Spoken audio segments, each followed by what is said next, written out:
Good morning, everyone. My name is Pratibha. I am working as assistant professor in Jyoti Vidyapeeth Women's University. Today, I am delivering the lecture on Hindu Marriage Act 1955. So, first, we have to understand the concept of marriage. So, what do you mean by marriage?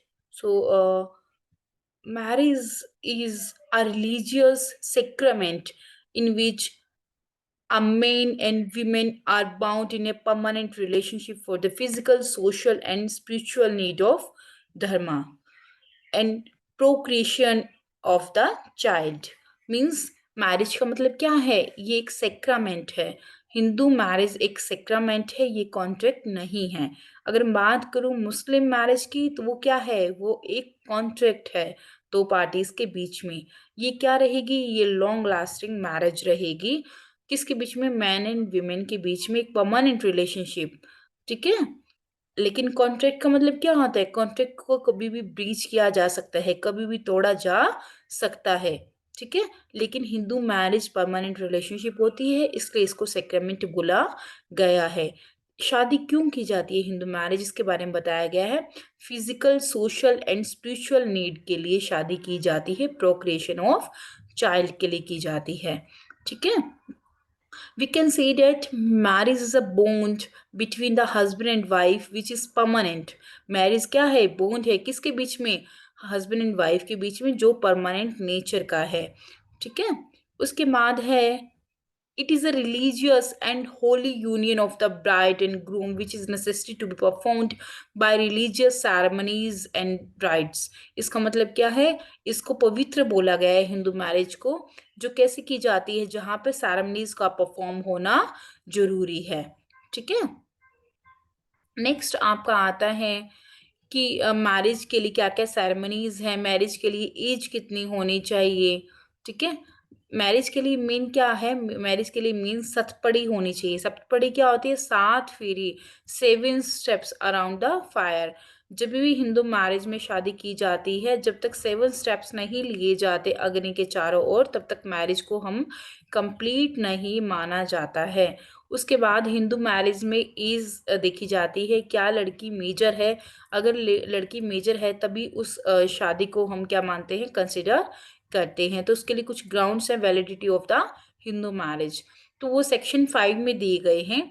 Section 5 में a valid marriage shall be solemnised between two Hindus if the following condition are fulfil. एक marriage, valid marriage तभी possible है हिंदू के बीच में, तभी ये conditions fulfil होंगी. वो कंडीशंस कौन सी हैं? Any person does not have a spouse living at the time of the marriage. Means अगर आज मैं शादी कर रही हूँ तो ऐसा ना हो पहले से ही मैं मैरिड हूँ, मेरा स्पाउस लिविंग हो, ऐसा नहीं होना चाहिए. According to the Hindu marriage act it is not permissible. Hindu marriage act के अकॉर्डिंग बाइगेमी क्या है? परमिसिबल नहीं है. ठीक है. उसके बाद आता है, इसको अगर आपका स्पाउस लिविंग है और आप शादी कर लेते हो तो ये किस में कंसिडर हो जाएगा? बाइगेमी में कंसिडर हो जाएगा, जो कि पनिशेबल है. 494 आईपीसी के अंदर ये पनिशेबल ऑफेंस है. ठीक है. उसके बाद बेटा है एज. जो भी है ब्राइड ग्रूम है, उसकी एज कितनी है? उसकी एज होनी चाहिए, bride groom shall attain the age of 21 का होना चाहिए. And the bride attains the age of 18. Bride की एज होनी चाहिए 18, लेकिन अभी इस पर बीच में अभी बिल बन रहा है, 21 एज इसकी आगे कर दी जाएगी. ठीक है. अब इस पर विचार किया जा रहा है. It is necessary at the time of the marriage the person shall attain the specified age given of the act. ये जरूरी है कि जो ये एज दी है उसी के अकॉर्डिंग ही मैरिज की जानी चाहिए. ब्राइड ग्रूम 21 साल का होना चाहिए और ब्राइड 18 की होनी चाहिए. ठीक है. उसके बाद आता है थर्ड, फ्री कंसेंट. जो भी कंसेंट दी जा रही है वो फ्री होनी चाहिए. फ्री कंसेंट का मतलब क्या है? कोर्जन या थ्रेट से जो कंसेंट है वो ना ली गई हो. जो कंसेंट है वो टोटली फ्री कंसेंट होनी चाहिए. ठीक है. They don't fall under the spinda relationship and within the degree of prohibited relationship. जो भी ब्राइडग्रूम है, ब्राइड है, वो स्पिंडा रिलेशनशिप या प्रोहिबिटेड रिलेशनशिप में नहीं आने चाहिए. ठीक है. The person shall not be suffering from any insanity और मेंटल डिसऑर्डर. अगर लड़का या लड़की किसमें नहीं आना चाहिए, अगर लड़का या लड़की मेंटल डिसऑर्डर से सफ़र कर रहे हैं तो भी वो उनकी जो मैरिज है वो वैलिड नहीं होगी। ठीक है? अब इसमें बताया गया है, मैंने आपको बताया अगर आपका स्पाउस लिविंग है तो आप शादी नहीं कर सकते, तो वो क्या हो जाएगा, वो आपका बाइगेमी में कंसिडर हो जाएगा। अब आप बाइगेमी को समझो क्या है। Bigamy amounts to having two wife at the same time. If a man is already married और उसके बाद भी तो किसी और से शादी कर रहा है तो ऑब्वियसली उसकी टू वाइफ बन गई हैं, तो इसको हम बाइगेमी बोलते हैं, जो कि एक पनिशेबल ऑफेंस है। ये पनिशेबल किसके अंडर है, 494 के अंडर ये पनिशेबल ऑफेंस है। ठीक है? उसके बाद है which is illegal in Hindu law. Hindu law में क्या है, इलीगल है। Without finalize the divorce from first marriage. अगर फर्स्ट मैरिज में कोई डिस्प्यूट चल रहा है और आपका डिवोर्स जो है फाइनलाइज नहीं हुआ, अ पर्सन कांट मैरी, वो पर्सन किसी और से शादी नहीं कर सकता। ठीक है? तो फर्स्ट जो मैरिज होगी वो अभी तक लीगल मैरिज ही है। तो अगर आपने ऐसा कर लिया, जो प्रोविजन है सेक्शन 494 एंड 495 बाइगेमी का, ठीक है, वो एप्लीकेबल हो जाएगा उस पर्सन पे। ठीक है? आप चाइल्ड मैरिज में नहीं कर सकते। जो आपकी एज दी गई है 18 और 21, आप उससे पहले शादी नहीं कर सकते। ठीक है? वो प्रोहिबिशन कर दिया गया है, चाइल्ड मैरिज को आप ऐसा नहीं कर सकते, भी प्रोहिबिट है। हाँ, अगर जो आप शादी कर रही हो आपको शादी का रजिस्ट्रेशन कराना जरूरी है। जिस जिस स्टेट में शादी का रजिस्ट्रेशन मैंडेटरी कर दिया गया है वहां पे आपको मैरिज का रजिस्ट्रेशन कराना पड़ेगा। अभी आपको ये समझना पड़ेगा कि जैसे मैंने आपको बताया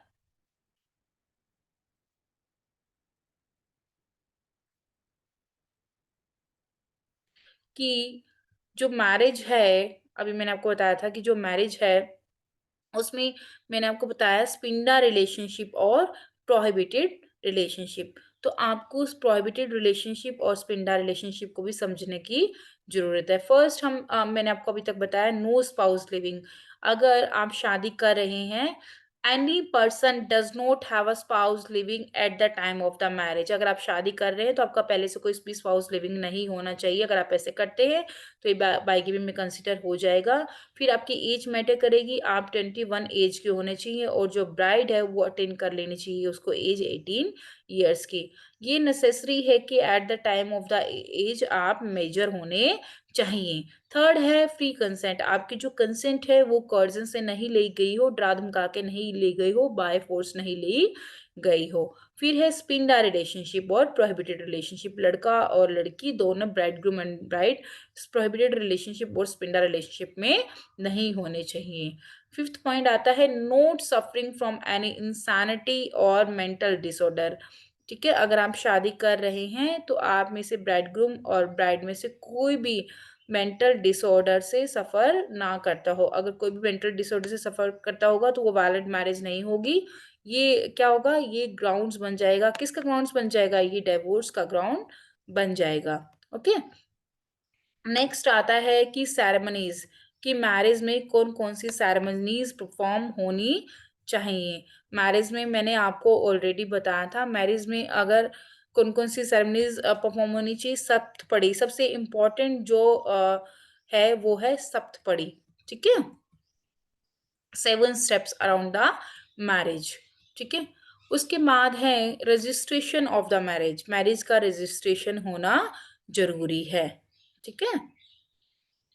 मैरिज का, अगर मैरिज का रजिस्ट्रेशन होगा तो मैरिज वैलिड कैसे रहेगी, मैरिज वैलिड नहीं रहेगी। मैरिज का रजिस्ट्रेशन जो है वो मैंडेटरी है। जिस जिस स्टेट में मैरिज के रजिस्ट्रेशन का मैंडेटरी बोल दिया गया है वहां पे आपको मैरिज का रजिस्ट्रेशन कराना पड़ेगा, अदरवाइज 25 रुपीज का फाइन इम्पोज हो जाएगा। ठीक है? सेक्शन 8 सब close 1 of the act empower the state government को एम्पावर करता है ये एक्ट, हिंदू मैरिज एक्ट 1955। किसके लिए?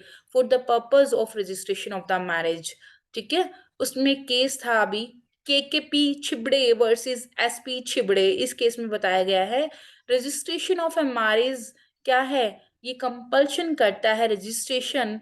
अगर आपने इसको क्या नहीं किया, मैरिज का जिस स्टेट में मैरिज का रजिस्ट्रेशन मैंडेटरी है, अगर आपने नहीं कराया तो आप पे इम्पोज हो जाएगा 25 रुपीज फाइन। ठीक है? उसके बाद आता है difference between provision of void and voidable marriage, कि जो वॉइड एंड वॉइडेबल मैरिज है उनमें क्या फर्क है, ये आपको सेक्शन 11 और सेक्शन 12 से पता चलता है।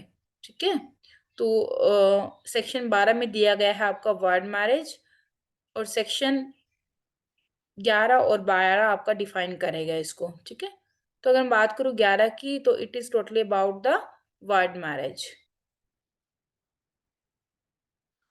तो वॉइड मैरिज में बताया गया है कौन कौन से ग्राउंड है वॉइड मैरिज के। वॉइड मैरिज में बताया गया है कि a marriage is considered void under the Hindu marriage act if the following conditions of the section 5 of the act. Section 5 में जो कंडीशंस दी गई है अगर वो फुलफिल नहीं हुई, तो कुछ कंडीशन कौन कौन सी है। फर्स्ट, वॉइड का मतलब जो स्टार्टिंग से ही एब बेनिशियो है, जिस मैरिज का कोई वैल्यू ही नहीं है लॉ की नजर में, वो क्या रहेगी आपकी, वॉइड मैरिज रहेगी। वॉइडेबल मैरिज का मतलब ये रहता है जहां पे एक पार्टी अगर चाहे तो उसको क्या कर सकती है, आगे चला सकती है, और वो वहां पे चल जाएगी। ठीक है, तो इसमें क्या है वर्ड मैरिज में बताया गया है, one second. First, a bigamy. If any of the party having another spouse living at the time of the marriage, अगर मान लो आज मैं शादी करती हूँ और मेरा पहले से ही स्पाउस लिविंग है शादी के टाइम पे, तो उसको हम बोलेंगे नल एंड वॉइड, वो बाइगेमी में कंसिडर हो जाएगा, 497 में वो आ जाएगा। ठीक है, तो मान लो let's take an example, there are three parties A B and C. तीन पार्टी हैं A B and C, where A has B. मान लो ए है, हस्बैंड है, और उसने क्या कर लिया, बी से शादी कर ली, but he again marriage to C, उसने दोबारा से सी से शादी कर ली without divorce to B. B को उसने डाइवोर्स नहीं दिया लेकिन सी से शादी कर ली, then this will be called as bigamy. उसको हम क्या कर देंगे, हम उसको क्या बोलेंगे, बाइगेमी बोलेंगे। ठीक है, उसके बाद आता है प्रोहिबिटेड डिग्री, प्रोहिबिटेड रिलेशनशिप। इसमें आपका आएगा full blood, half blood, blood and uterine blood. Full blood में क्या रहेगा, फुल ब्लड में ये रहेगा, let's take an example, two person are said to be related to each other by full blood when they are descended from a common ancestor by the same wife। Let's take an example, जैसे मेरे दादाजी थे और मेरे दादाजी थे और मेरी दादी थी, दोनों थे, तो मेरे दादा की एक ही वाइफ थी। ठीक है, कॉमन एंसेस्टर है, उनकी सेम ही वाइफ है और उन्हीं से हम पूर्वज चले आते हैं, तो हम क्या कहलाएंगे, हम फुल ब्लड कहलाएंगे। Got it. अब उसके बाद आता है, ये सारे प्रोहिबिटेड रिलेशनशिप में कंसिडर हो रहे हैं। उसके बाद आता है हाफ ब्लड। हाफ ब्लड का मतलब क्या रहेगा, when they are descended, when they are descended from a common ancestor। मान लो मेरे दादा थे और लेकिन मेरे दादा की दो वाइफ थी at a same time, on that time, उस टाइम पर दो वाइफ थी। ठीक है, जब अलाउ था 1955 से पहले, ठीक है, दो वाइफ थी। तो क्या जो मेरी जो बड़ी दादी थी, क्या उनके बच्चे, जो छोटी दादी के बच्चे हैं, उनसे शादी कर सकते थे? नहीं, वो नहीं कर सकते, वो एक दूसरे के कजिन कहलाएंगे, तो एक दूसरे से शादी नहीं कर सकते थे। अगर उन्होंने की है तो प्रोहिबिटेड रिलेशनशिप में कंसिडर हो जाएगा और वो शादी क्या हो जाएगी, आपकी नल एंड वॉइड हो जाएगी। ठीक है, तो उसके बाद आता है आपका नेक्स्ट, आपका यूट्राइन ब्लड। यूट्राइन का ब्लड का मतलब है two persons are said to be related to each other by the uterine blood when they are descended from a common ancestor but by different husband. मान लो मेरी दादी हैं, लेट्स टेक एग्जांपल, किसी की दादी हैं, ठीक है, उनकी दो हस्बैंड थे उस टाइम पर, क्या वो जो दो हस्बैंड से बच्चे हुए थे, क्या वो एक दूसरे से शादी कर सकते हैं? नहीं, वो नहीं कर सकते। ठीक है, अगर वो ऐसे शादी करेंगे तो वो शादी टोटली क्या कहलाएगी, वो वॉइड कहलाएगी। ठीक है, ये सारे वॉइड। अगर इस वॉइड मैरिज जो की है, इसके कॉन्सिक्वेंस क्या रहेंगे, consequence of void marriage. The void marriage are, first उसके कॉन्सिक्वेंस रहेंगे, the parties don't have the position of husband and wife. ठीक है, जो पार्टीज है हस्बैंड एंड वाइफ, उनको क्या नहीं मिलेगी, पोजीशन नहीं मिलेगी, उनके राइट्स नहीं मिलेंगे हस्बैंड एंड वाइफ के। ठीक है, जो बच्चे होंगे वॉइड मैरिज से, क्या वो लेजिटिमेट होंगे? यस, जो बच्चे होंगे वो लेजिटिमेट होंगे। Children are called legitimate in a void marriage, जो भी बच्चे होंगे वो लेजिटिमेट होंगे। ठीक है, लेकिन mutual rights and obligation are not presented in a void marriage. जो म्यूचुअल राइट और ऑब्लिगेशन हैं वो वॉइड मैरिज में आपको नहीं मिल पाएंगे। ठीक है, नेक्स्ट है आपकी वॉइडेबल मैरिज। जिस मैरिज में क्या है, आपका जो एज है, एज की वजह से वॉइडेबल मैरिज रहेगी। मान लो जो पार्टी है, हस्बैंड एंड वाइफ हैं, बोथ आर माइनर, वो दोनों ही मेजर नहीं है, बोथ आर माइनर, तो वो वॉइडेबल मैरिज में कंसिडर हो जाएगा। ठीक है, लेकिन इस मैरिज में दोनों ही पार्टी के पास ऑप्शन है, वो चाहे तो इसको आगे चला भी सकते हैं, वो चाहे तो इसके लिए पिटिशन लगा सकते हैं डिवोर्स के लिए।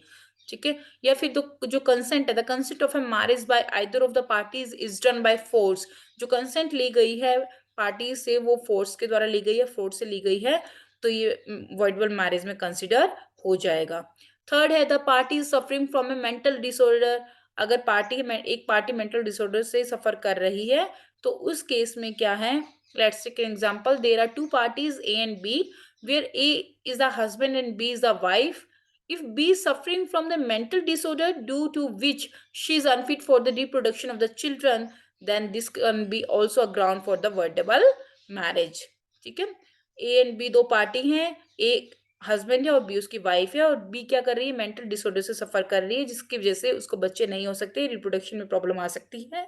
तो इसके ग्राउंड पे हस्बैंड क्या कर सकता है, डिवोर्स के लिए फाइल कर सकता है।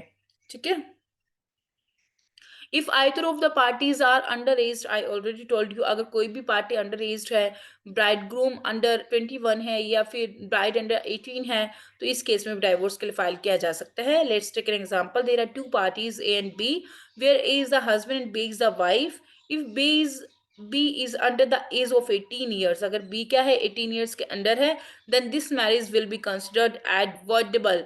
और if A is under the age of 21 years, then it can also be considered at a voidable marriage, उसको voidable marriage करार किया जा सकता है।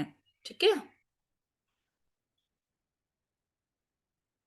उसके बाद है नेसेसरी, जो भी नेसेसरी हैं, जो भी नेसेसरी कंडीशंस हैं पिटिशन को फाइल करने के लिए सेक्शन 12 में, वो कौन कौन सी नेसेसरी कंडीशंस हैं वॉइडेबल मैरिज के लिए।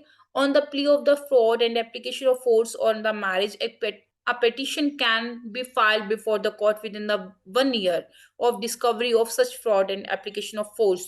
अगर एक भी पार्टनर के साथ जबरदस्ती उसकी शादी करा दी गई है, लड़की की या लड़के की, या फिर उनके साथ फ्रॉड करके शादी की गई है, तो 1 साल के अंदर अंदर ही आप डिवोर्स के लिए फाइल कर सकते हो। ठीक है,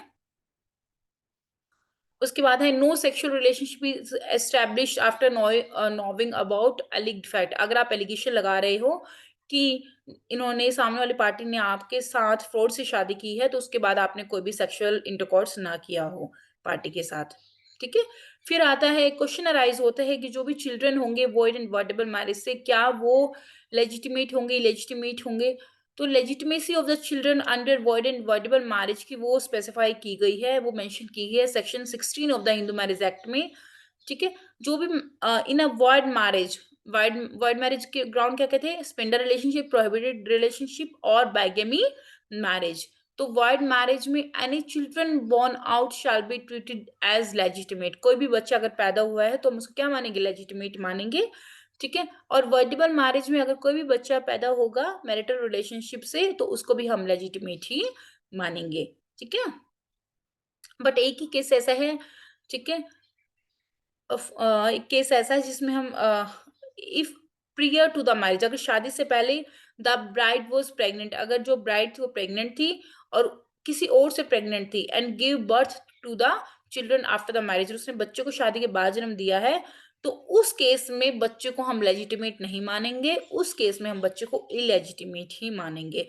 अगर वॉइड एंड वॉइडेबल मैरिज से बच्चा हुआ है तो उसको हम लेजिटिमेट मानेंगे। सिर्फ एक ही एक्सेप्शन है, अगर जो ब्राइड है बिफोर द मैरिज उसका किसी और के साथ अफेयर चल रहा था, किसी और के साथ रिलेशनशिप में थी, तब वहां से वो प्रेग्नेंट हुई और आफ्टर मैरिज उसने शादी किसी थर्ड पर्सन से की और तब बच्चा पैदा हुआ है, तो वो बच्चा क्या कहलाएगा, लेजिटिमेट कहलाएगा।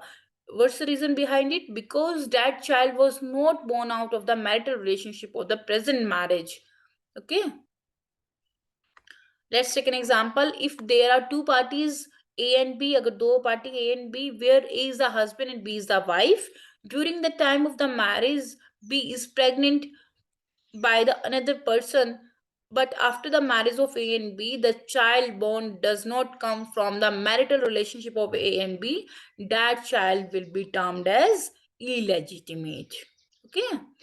सो ये आज मैंने आपको जो बताया ये सारे ग्राउंड्स थे, मैरिज के लिए कंडीशंस थी, उसके बाद सेरेमनीज़ क्या परफॉर्म्ड होती हैं, वॉइड एंड वर्डेबल मैरिज के बारे में बताया। So we have to stop this lecture here. Thank you so much.